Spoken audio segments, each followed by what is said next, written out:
How y'all doing? Isn't it good to be here? Y'all cute. So cute. I love this. I love this. It's just healing to be here too, right? Get to see your people. Now, I know everybody's eating because I can still hear the forks and the spoons. But I was wondering if you could do me a favor real quick. And that is, whoever you're next to, I don't want you to touch their hands, but I want you to bring your hand close to them. Just take a minute and just bring your hand close together, almost like you're about to give them a high five.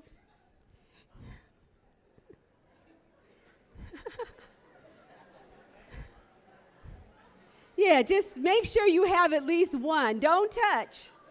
Just be close. Y'all like this, huh? Now, take a minute and just be in your body for a minute. Can you feel the energy of that? It's almost like you're touching, but you're not, right? And you can stay like that if you want because it feels good, I know, but you don't have to. You can stop.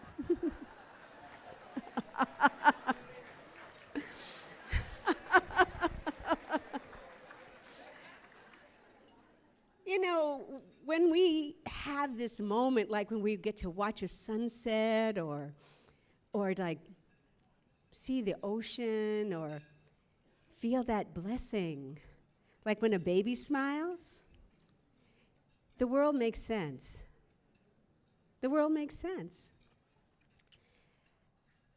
We remember, like Ursula Le Guin said, that we're connected. We're like this one long muscle, right? All a part of each other. In fact, the way that it works is when you flinch because you're watching something scary, it's actually only your skin that tells you you're different. That you literally, when you watch that and you see somebody else in harm and you jump, you think it's you. Your brain thinks it's you. Because we're connected to each other. Think about that. And I want to make sure, I'm going to turn the page. Yes, I'm reading a little bit. Because that's 65. Okay. Yeah, go ahead.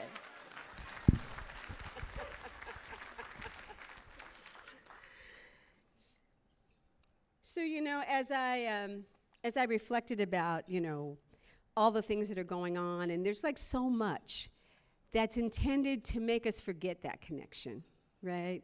To have us mad at each other, but what I come away from all of this with is that we have to be even more intentional about how we see each other, but also how we be each other, right? Connection is the only currency we really have. They have all the studies about what people care about before they leave this plane, and it's always about the connections they wish they had or that they have, right? My bonus grandfather, Alex Bishop, and some people may know him or remember him if you've been in Seattle a long time. And we called him Poppy. And his brother, our own Uncle Sam, started Bishop's Drugs on 6th and Jackson, in 1937. And so I see some people nodding. They remember Bishop's Drugs. And they were the first black men to receive a pharmacy degree. And their drugstore and their soda fountain was a multiracial hangout, even in the 30s, right? And during the Japanese internment, as people call it, a horrible chapter in our history that we are struggling and organizing for to not repeat itself. The Bishop brothers tended property of those who were interned. They delivered food and medicine to folks who were in hiding. And their stories and the stories I got to hear of people who were part of that were really my first stories as a child, learning about how people cared for each other, this understanding of like solidarity and reaching out, right? And it really affected me. It was like, wow, connection is our currency. It's how we survive. It's how we thrive. Biologist and evolutionary theorist Jean-Baptiste Lamarck observed that survival was not about the fittest, but how well organisms collaborated, how well they cooperated, right? Which in a lot of ways makes sense. He also observed that we pass on what we experience. And I think that's really interesting. And not like over generations of adaptation or any of that, but like what we experience, not just as environmental influence, but as biology in our lifetime. So the good, the hard, the trauma, all of that, right, we pass on. And today's work informs like epidemiology, epigenetics, all of that. But for me, as a person who works in public health and as an organizer, I think about like the fact that we not only heal ourselves, but when we heal ourselves in this lifetime, we're healing our family right now. Right? You feel that, right? I see some people nodding.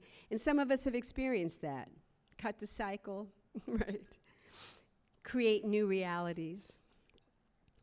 And I think about that. I also know that it didn't take a French biologist to teach me that. That our ancestors already knew.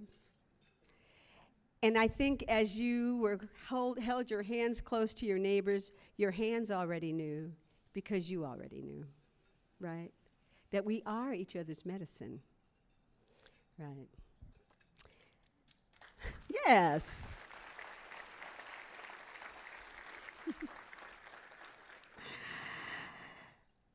The Tubman Center for Health and Freedom. The Tubman Center for Health and Freedom.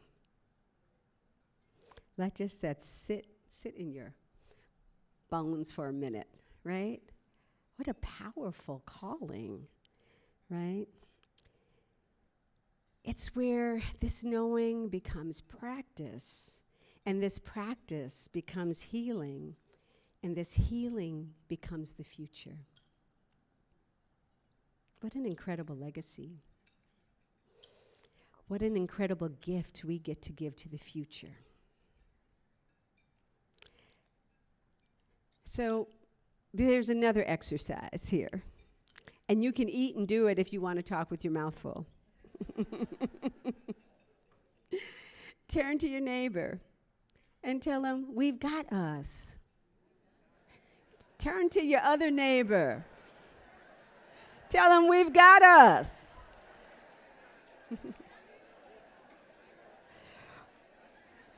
Right?